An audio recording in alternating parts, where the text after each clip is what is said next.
So, how's everyone doing today? This is Zilog and Moto, and I'm your host Dave, and we're here to go through the English language game library of the Sega Master System, Genesis, Sega CD, and 32X in an effort to fully examine all of these great and not so great games, going after extremely well-known titles and then digging down into the pretty obscure, giving every title a chance to shine in the sun, or be mocked mercilessly and then thrown back on the shelf, never to be played again. If that sounds interesting to you, I'd heartily recommend that you subscribe, so you can be notified when these videos are released each week, and tell a friend, or tell an enemy. I don't care, just tell somebody. Now, let's get down to business. The previously line about extremely well-known or pretty obscure definitely applies to this week's video, but probably not for the reason you think, unless you saw last week's video on Monopoly for the Master System or follow me on Twitter. For those of you that fall into those categories, first off, thank you. But you probably remember me mentioning that I had a big title planned for review this week. And I mean iconic, as I was supposed to be reviewing a little title called Phantasy Star 2. Oh yeah, the second game in the RPG series on Sega consoles, and the first for the Genesis. And yes, there was a remake of the original Phantasy Star, but it only came out in Japan, so we're not talking about that. Well, there's a little problem with Phantasy Star 2 and the Phantasy Star series in general, and that is they're long, and not the easiest titles in the world, at least early on. I knew that going in playing Phantasy Star 2 would take significantly longer than the usual game I cover, so I started playing it about 2 weeks ago, and yeah, still not enough time. The final straw was I was leaving the third dungeon in the game, and I'd wrapped up everything, and party wipe. Literally as I was walking for the door. The last 2 hours of my life down the drain. So, instead, here comes something completely different. A game that I've been kind of eyeing on the shelf recently, and since I haven't played a Genesis-based boxing title since James Buster Douglas Knockout Boxing 50 episodes ago, I figured it was time to give Muhammad Ali Heavyweight Boxing a shot at the title. Muhammad Ali Heavyweight Boxing is a slightly odd title in that it's not any part of any kind of franchise, and the only version of the game in existence is for the Genesis/Mega Drive as a console exclusive. Actually, let me correct myself there. While it was a console exclusive for the Genesis, there was also a Game Boy release with the same name and branding, but as you can imagine, it was a very different game. The Genesis version was released in December of 1992 in North America, and then a few months later in PAL territories, but never appeared in Asia.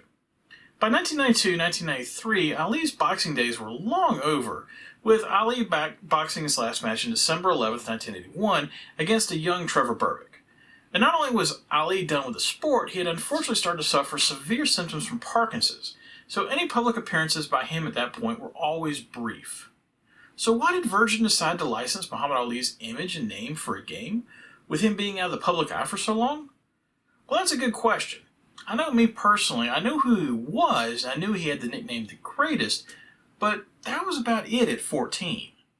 However, it still kind of works. The thing about boxing games at the time was you could create a game based on the current champ and spend tons of money on a license, and then a few months later, see your sales tank when that boxer loses the belt, and players don't want to play a game based on him anymore, which is exactly what happened with Buster Douglas losing to Evander Holyfield. By Virgin using a Legends name to sell their game, they didn't have to worry about Ali losing a fight and their investment going into the toilet. So, does Muhammad Ali Heavyweight Boxing live up to its namesake nickname of The Greatest? Or is it more of a Peter McNeely? And if you don't get that reference, you're forgiven. We shall see, but first, a look at the package. Okay, this is Muhammad Ali Heavyweight Boxing for the Genesis. You can tell immediately that this is a third-party release and doesn't carry any of the standard Genesis design formats for artwork. This copy is in decent shape, we'll call it. The outside of the case is in good shape, with no tears or rips anywhere in the protective cover, and it's not scratched up either. Up at the top, the hang tab is fully intact, and doesn't appear to have been bent very much over the years. The inner cover, unfortunately, hasn't fared nearly as well.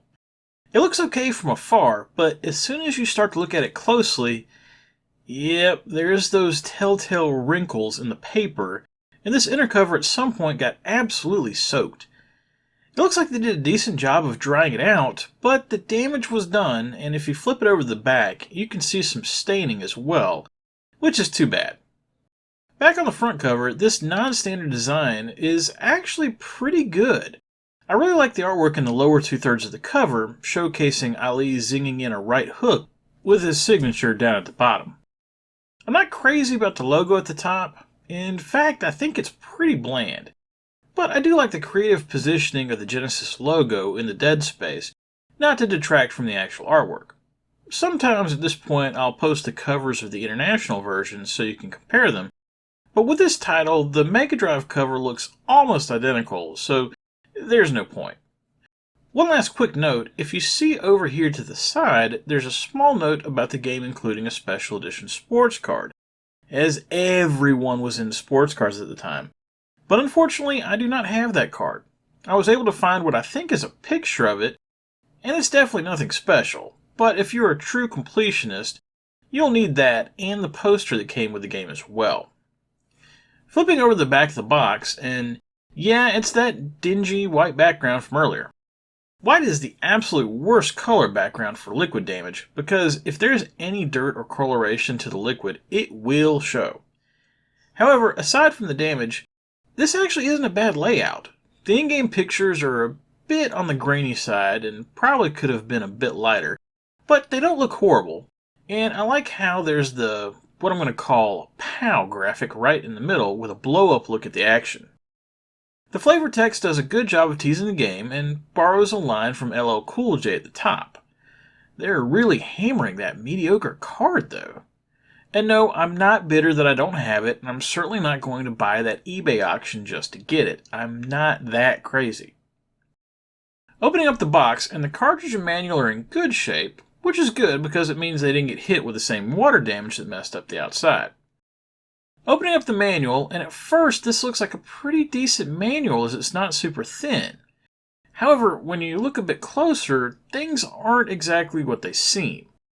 The game is explained well and goes over the differences between the arcade simulation modes, but it's pretty brief, and the actual instructions only take up 6 pages, or the first half. The rest of the manual is dedicated to a brief biography of Ali, with a list of lifetime highlights, and then an extended credit section. I think I'd rather have this section filled with extra screenshots or maybe tips about playing the game, but I suppose having a section explaining who Ali was isn't the worst thing in the world, especially in the pre-internet era. And that's it for the package. Let's get to the game and attempt to float like a butterfly and sting like a bee. Muhammad Ali Heavyweight Boxing was developed by some people you're probably familiar with, if you're a fan of this channel, or just retro gaming in general, in Park Place Productions. If the name seems familiar, well, it should, as Park Place Productions actually worked on 3 games that we've looked at so far: Joe Montana Football, NHL/EA Hockey, and Jeopardy! You may also know that along with Joe Montana Football, Park Place also simultaneously worked on the first 2 installations of John Madden Football. So to say they knew a bit about how to program a sports title is an understatement, even if their attempt at Jeopardy! Was a bit underwhelming. So, is Muhammad Ali Heavyweight Boxing a NHL Hockey or a Jeopardy! Well, without spoiling the rest of the review, it seems like the answer is somewhere in between. However, if you look at what reviewers thought back in the day, they seem to think it was a surefire hit. Now, normally I don't know or care what other people specifically thought of these games, as I try to go into all these reviews from a fresh mindset.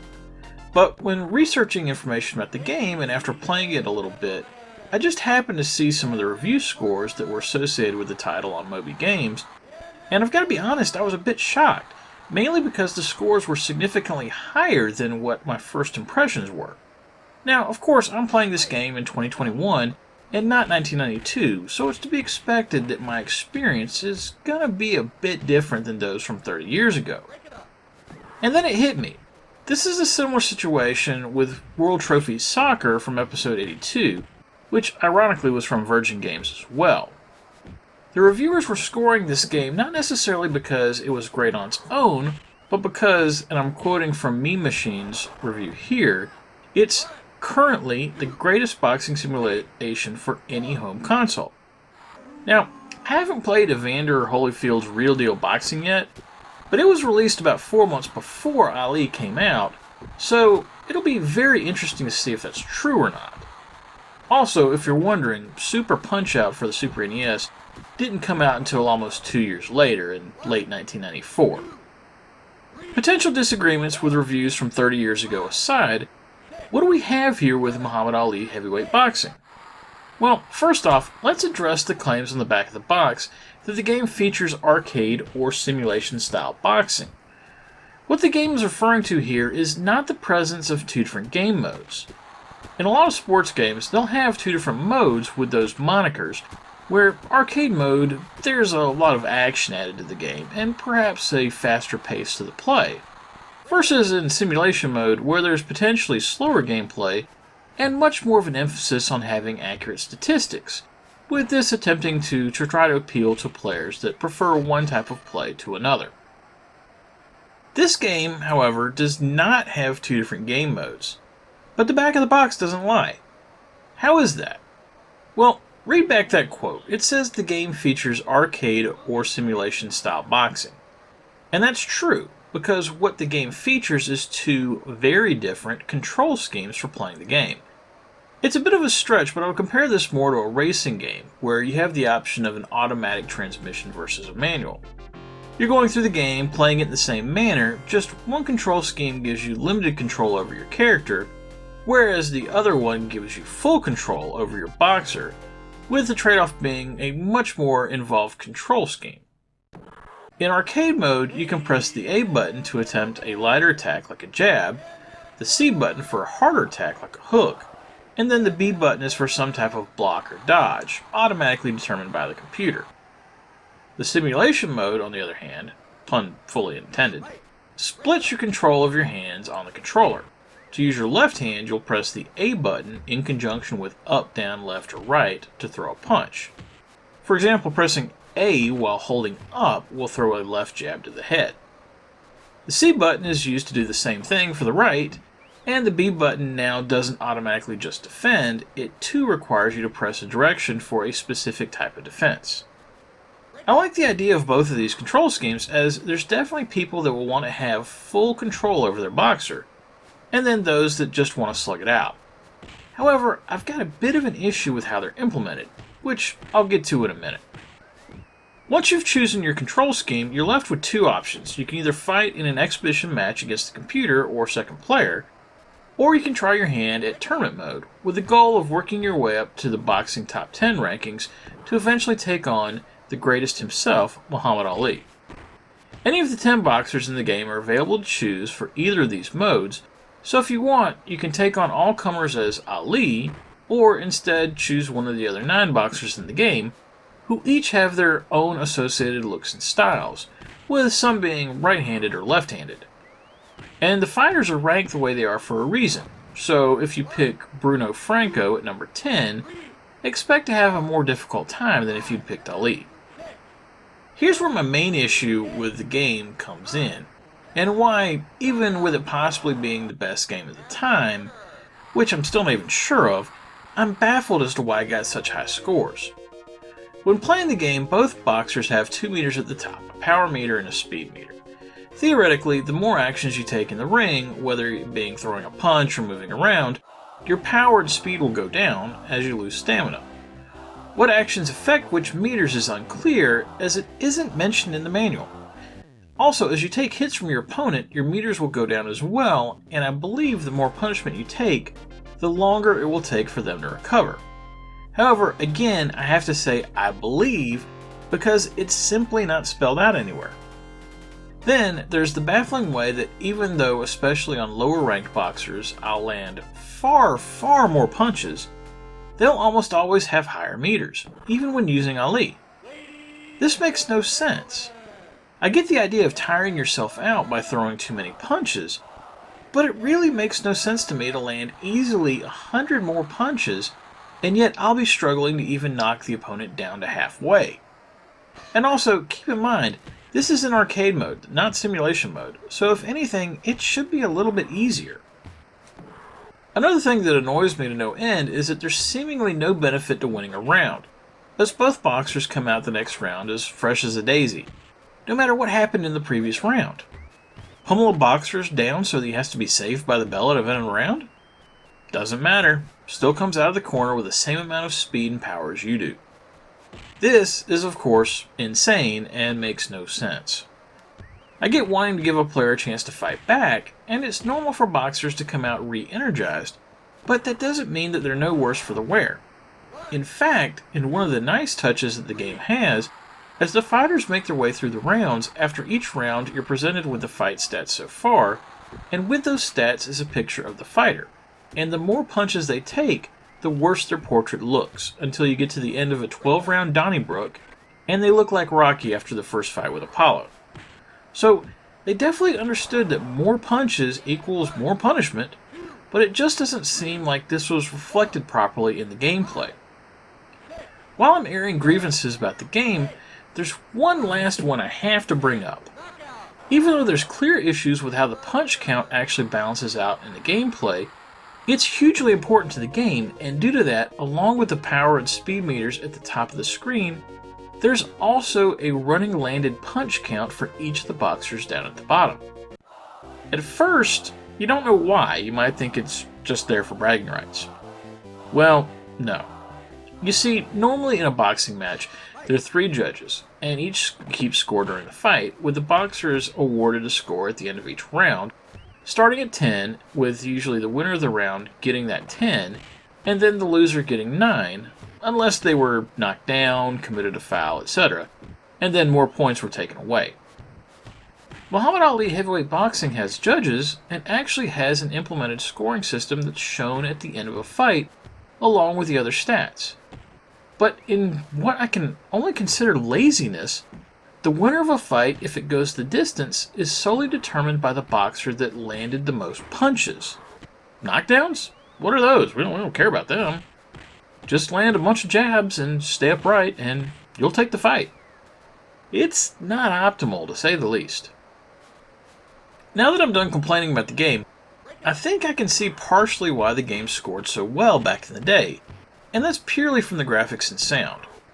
The game features a nice 3D-based presentation intro to the fights, and then once the fight starts, the boxers are placed into a pseudo 3D ring, which rotates around the boxers as they move around, and then the boxers move around as well, changing in orientation, so that you're not always just fighting on a horizontal 2D plane, a la Buster Douglas / Final Blow. Also, the audience outside the ring is nicely animated and makes for a much nicer viewing experience than something like WWF Super WrestleMania that we just looked at a few episodes ago. For late 1992, it's definitely a nice looking effort. As far as the sound goes, the game particularly shines. Once you start the game with its intro of Ali shouting, "Who's the heavyweight champion of the world?" followed by the audience shouting back, "Muhammad Ali!" it's clear that the in-game sound wasn't just an afterthought. The music in-game is supplied by a young Tommy Tallarico in one of his first compositions, and while it's not as good as what would come later, it's still far better than other Genesis soundtracks that I've heard. The sound effects are great as well, with both the aforementioned speech clips that are included, to matches that sound like Pier 6 brawls when both fighters are duking it out. It really gets your adrenaline pumping, especially with the occasional crowd noise cheering, or booing, what's going on in the ring. All in all, while I appreciate the fact that late 1992 was a different time, and there weren't as many games to compare it to, I just can't give Muhammad Ali Heavyweight Boxing more than 2 stars. I think there's a reason why it's been sort of forgotten to time, like many of the mediocre sports games on the Genesis. As impressive as the graphics engine and sound is, the game still has to play well, and it needs work. The game also gets pretty difficult as you make your way up the ladder, which makes the issues with the gameplay all the more glaring, so be forewarned if you decide to give it a look. It's available for relatively cheap these days, so if you're a boxing fan or looking for a 2-player game to battle it out, you could do worse. And that was Muhammad Ali Heavyweight Boxing. The greatest? Well, maybe the greatest boxing game I've played so far on Zilog and Moto, but there's at least 4 for the Genesis I haven't touched yet, so I don't think it'll be hanging on to the belt for long. It's definitely better than James Buster Douglas Knockout Boxing, however, so it's not a total failure. Next week on Zilog and Moto, we're finally getting around to the first sequel to a game on the channel. It's not going to be Phantasy Star 2, just for all the reasons I listed in the intro. Hell, I might have to take a vacation from work to get that one in. But no, it's instead the second game in the long-running RBI Baseball series for the Genesis, RBI Baseball 4. We looked at RBI Baseball 3 way back in episode 5 about 2 years ago, and while it was a little bit better than its NES brethren, it still was a fairly primitive title, missing a lot of options that would start to become standard in sports games in the years to come. I gave RBI Baseball 3 2 stars, so it'll be interesting to see what's changed between the two titles, and maybe if RBI Baseball 4 can earn another star. I've got to be honest, I'm still pretty out on baseball after the whole Astros cheating scandal and how the league tried to sweep it under the rug, but maybe playing a game from 30 years ago will help distract me from that. We shall see. Please remember to subscribe if you like this video, and remember, whatever you like to play, have fun, and be excellent to each other. Later.